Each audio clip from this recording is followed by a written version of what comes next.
Good morning.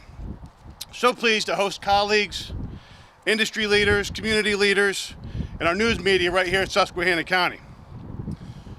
We've got an optimal location here to clearly illustrate the vast positive effect and impact that we're seeing in this region. We're standing on prime commercial property owned by Robert Heed. Robert, where are you? You're with us here. Give us a wave. Right over here. Thank you, Robert, so much for hosting us. Robert's a prime example. He's a hard-working young man, an ambitious entrepreneur. Robert employs 50-plus people, and he is a prime example of the potential that comes with development of the abundant, affordable, and accessible natural gas resource that lies underfoot. Again, clean-burning natural gas. Another example of the opportunity realized is Adam Diaz of Diaz Companies. He has grown his business and diversified his efforts to the extent that his footprint stretches countywide.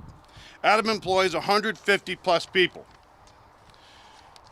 Robert and Adam are examples of the reversal of brain drain, examples of the vast amount of family-sustaining jobs that exist right here. Folks, a young man or a young woman can graduate high school, obtain the requisite technical training and schooling, and at age 18, 19, or 20 years of age find themselves gainfully employed and making $70,000+ a year. That potential is life-changing. That type of opportunity fuels our American dream. That's why we call this press conference, to place the Pennsylvania Renaissance on display. Friends, look around. Susquehanna County is beautiful, bucolic, a very example of Norman Rockwell country living. Rural terrain, numerous farms, hay fields, rock walls, barns, silos, abundant trees, and amazing wildlife. What a great place to live. All that I just described exists in harmony with the natural gas industry. Proof positive that environmental stewardship and responsible industry simply are not mutually exclusive. The reality is Pennsylvania's future is bright. We are truly fortunate to have an essential to life and an essential to business commodity underfoot. Now, I'm honored to be here with some tremendous leaders, community-wise and Pennsylvania government-wise. So please allow me to introduce you to a number of them that we have, and we're going to hear some comments from a handful as well.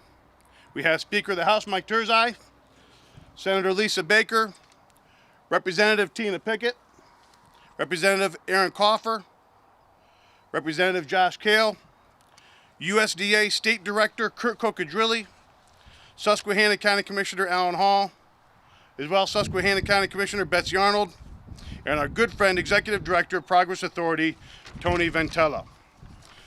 Speaker Turzai, please offer up some comments. Jonathan, thank you so much, Representative Fritz. Very honored. I cannot tell you how appreciative I am that Representative Jonathan Fritz invited me here in Susquehanna County to speak on Energize PA, and in particular, his bill, House Bill 1103, which expands pipeline investment program grants. It is now ready for a vote by the full House, having been reported by the Finance Committee this past week. The key is this: how do we fully realize the benefits of Pennsylvania's vast energy resources and make sure that the family-sustaining jobs with respect to that development occur in the Commonwealth of Pennsylvania? It is critical to make low-cost natural gas energy available to Pennsylvania's residents, manufacturers, and other potential plants. Why? Back to the family-sustaining jobs. I was with a group of individuals. I'm from the north suburbs of Pittsburgh. In southwestern Pennsylvania, we have a fair amount of gas as well. I want to just tell you anecdotally something about what's happening there that I'm convinced is going to happen in northeast Pennsylvania with my good friends that I'm standing with here today. And this is a beautiful part of the state that I love to come to. But down in southwestern Pennsylvania, we did, under Governor Corbett, these tax credits with respect to a petrochemical facility. It's one thing to go get the votes. It's another thing to have hope. It's another thing to actually see it in action. If you get down to Beaver County, all the way on the other corner of the state, the largest construction site in North America is happening, and there's going to be 6,500 trades folks, electricians, iron workers, steam fitters, operating engineers, laborers, putting together that petrochemical facility that Shell is building. And there's going to be somewhere around 800 permanent jobs, and that's on a brownfield site where they had to remediate it because of the zinc deposits. It's going to transform that county. The fact of the matter is we can talk about technology and we can talk about healthcare and medicine, and those are all important, but they tend to grow jobs in two urban areas, Philadelphia and Pittsburgh, and the near suburban communities. There needs to be job growth and economic development all over the Commonwealth of Pennsylvania. I like to remind many of my colleagues, often in our caucus discussions, you do know 1/3 of Pennsylvania is above I-80. And this is a great opportunity. Some of these bills, including Representative Fritz, are bills that are going to enable growth off of I-81 right over here so that we can make sure they're outstanding family-sustaining jobs. And when you have that, guess what? You have great communities and great schools. Jonathan, you're a great friend. I'm honored to be here with your entrepreneurs and with your leadership. You've been a leader for quite some time, both as a county commissioner and now as a state representative. One other thing, we have held strong against the severance tax. Why? Well, one of the producers, without naming the name, dropped in market value by, I think, something like $1.3 billion with the governor's Restore PA, the notion that he's going to tax severance again when it's going to add on to the costs and it's a inhibitor for development. Folks, I tell everybody, I am not about taking away other people's jobs. I've never advocated for a dairy tax or a pharmaceutical tax or a warehouse tax or a hotel tax. I'm about jobs. We have a corporate net income tax, we have a personal income tax, and we have a sales tax. All of those revenues are up significantly with the growing Trump economy. They're all up. And we're going to continue to see growth. Now let's take advantage of it. Let's talk about job opportunities, not inhibiting those opportunities. Thank you.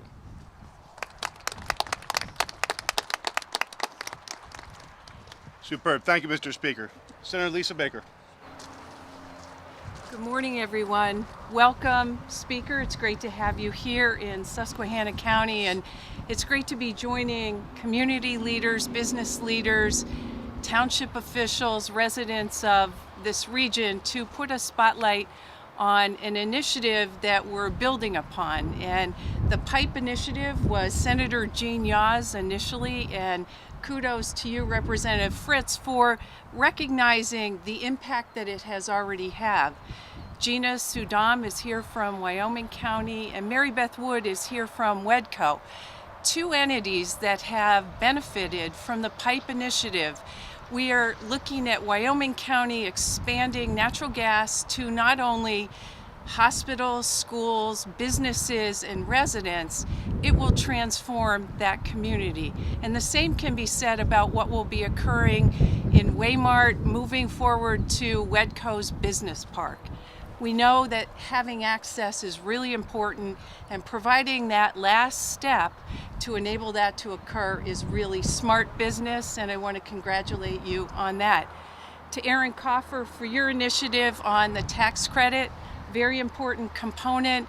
As the speaker mentioned, having the petrochemical plant out in western Pennsylvania, this tax credit would focus on dry gas here in our region. So it's a combination, it's a good initiative, and obviously I'm here on behalf of my colleagues in the Senate. We all try to work together. Sometimes our initiatives differ, but we ultimately all look at the end of the day to do what's right for the residents of Pennsylvania. So I'm pleased to be with you and congratulate you on your effort. Thank you so much.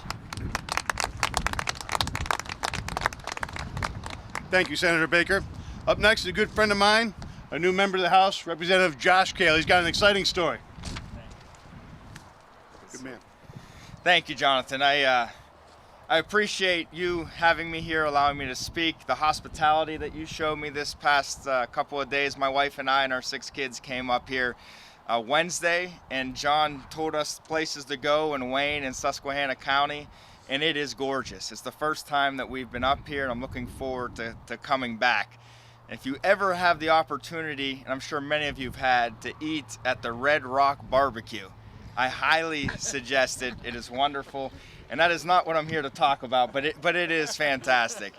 What I am here to tell you is a story. I'm Josh Kail. I represent the 15th Legislative District. It covers parts of Washington and Beaver County. And if you are looking at a map, it's about the exact opposite of where we are right now. It's southwestern Pennsylvania. My district borders West Virginia. Much of it borders West Virginia. And the story I want to tell you is what happened 7 years ago, when Speaker Turzai, who was then the majority leader, brought together a package of legislation that was forward-thinking, that said we have this natural resource and natural gas, now let's leverage it and let's take it to the next level. And he talked about the tax credit plan with the petrochemical plant.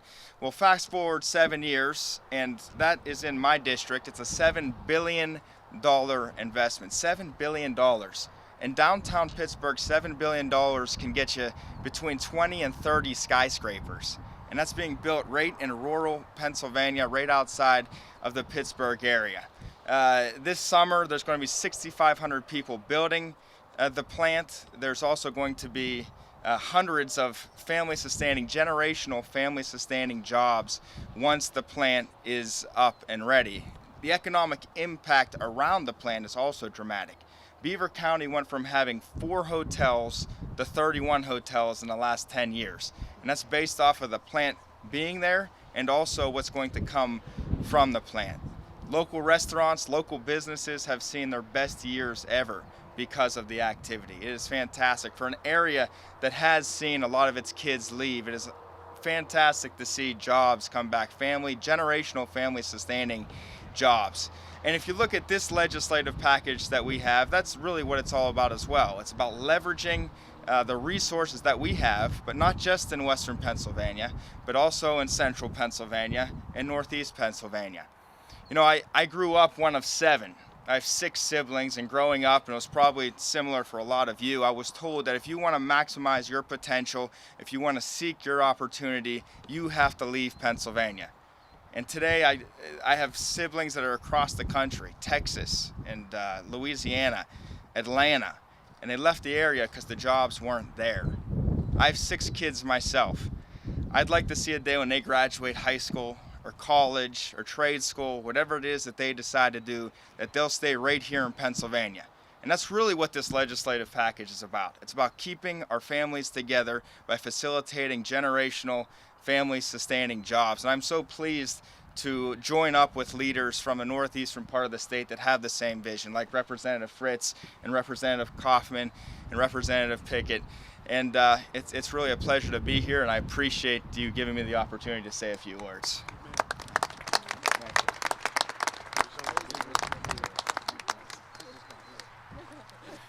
Thank you, Representative Kail. As well, we're joined today by a colleague of mine, Aaron Coffer, who as well has a piece of legislation in our Energize PA package. Aaron, please come on up. Tell us about your bill. Thank you, everybody. I'm excited to be part of the Energize PA package as well. Representative Fritz and my legislation just came out of the Finance Committee that I also serve on earlier this week, and we're excited for where that has the potential to go. With what we did for dry gas in northeastern Pennsylvania, it is a replication of what we've done to attract the Shell cracker plant in southwestern Pennsylvania. What Representative Kail was just talking about a $7 billion investment in southwestern Pennsylvania. Our tax credit mirrors that, and so it requires at least $1 billion in investment here in northeastern Pennsylvania or anywhere that would turn our methane into a value-added product. And so we're talking about maybe urea or ammonia or methanol, something that can be produced right here in northeastern Pennsylvania and then spur on our local economy. So nothing happens, which is the great part of this, that none of this money goes away, or the tax credit doesn't exist until there's $1 billion of investment in northeastern Pennsylvania. That's a pretty exciting opportunity. So by partnering and putting this package together with Representative Fritz legislation, my own, and the other 6 bills that are part of this Energize Pennsylvania package, we're excited for what lies ahead for not only northeastern Pennsylvania, but for the entire Commonwealth. Thank you. Yep. And I was asked to also comment about Representative Toohill's bill. She unfortunately has the flu today. She texted me this morning. But she has a piece of legislation that would put all of the brownfields that are all across not only northeastern Pennsylvania, but the entire Commonwealth, put them on so that we can work on attracting job creators, people that want to move their business here to anywhere in Pennsylvania, that they would know that the resources that are out there, the opportunities of brownfields and facilities that are out there, so that they can move here to Pennsylvania, so that they can come here and grow their businesses here as well. So those 3 are from the 3 people here in the Northeast, and we're excited to be part of the package, along with everything else that's going on with Energize Pennsylvania. And we really do have to give credit to the Speaker for bringing us all together to put this vision forward and be moving in a positive direction here for the Commonwealth. Thank you, Speaker.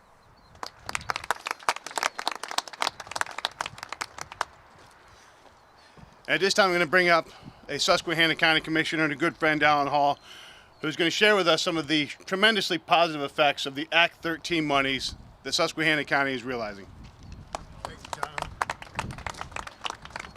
Well, good morning, and thank you everybody for being here today, and I want to thank all our honored guests for coming to Susquehanna County and sharing time with us. I think it's pretty incredible we're at this stage.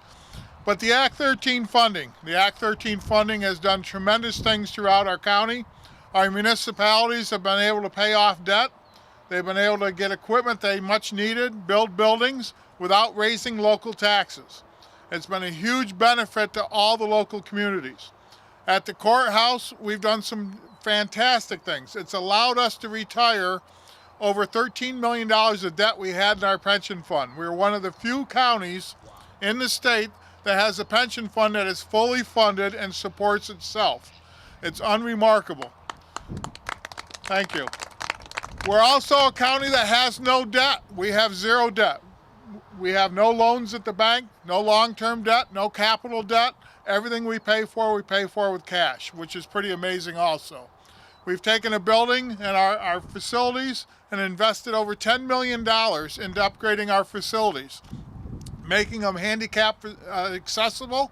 Also, our maintenance department, up about 6 years ago, had to take and shovel coal in a furnace twice a day, 7 days a week, to heat the facility. Now we have 2 natural gas boilers that heat our entire facility, and we will have payback in less than 7 years for the investment we made into that, from the natural gas and the savings we have from that. So it's been a tremendous opportunity for us.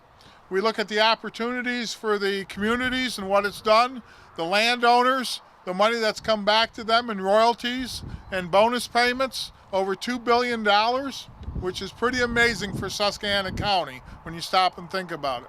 When you have 44,000 people and we have $2 billion of revenue that came back in bonus payments and in royalties, that's pretty remarkable. But we are all about opportunities now, and that's what the Act 13's helped us to do.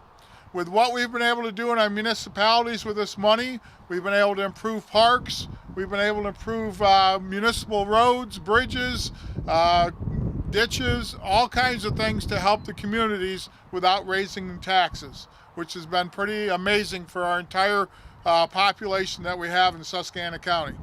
But as Jonathan said, today is the day of opportunity. We have individuals like Mr. Heed, who's seen the opportunity to take this land over here, invest his money, and look for the future as to what can be done here and set us up for industries to come here and businesses to come here and help grow our communities.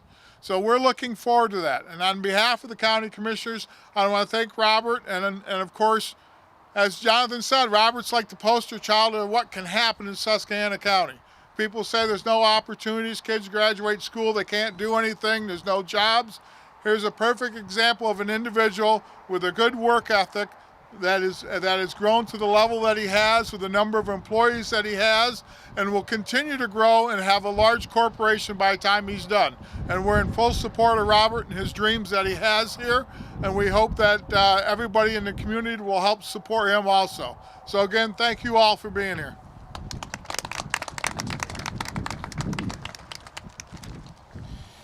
You can sense the excitement. Great to see. Thank you, Alan Hall. So we're shining a very focal light on Energize PA package of bills, and we are determined to see them to fruition.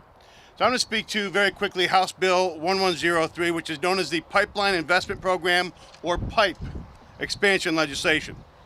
My legislation will make grants more readily accessible by fostering construction of the last mile of clean burning natural gas pipeline to communities, existing businesses, existing manufacturers, industrial parks, pad-ready sites, and heat source conversion projects.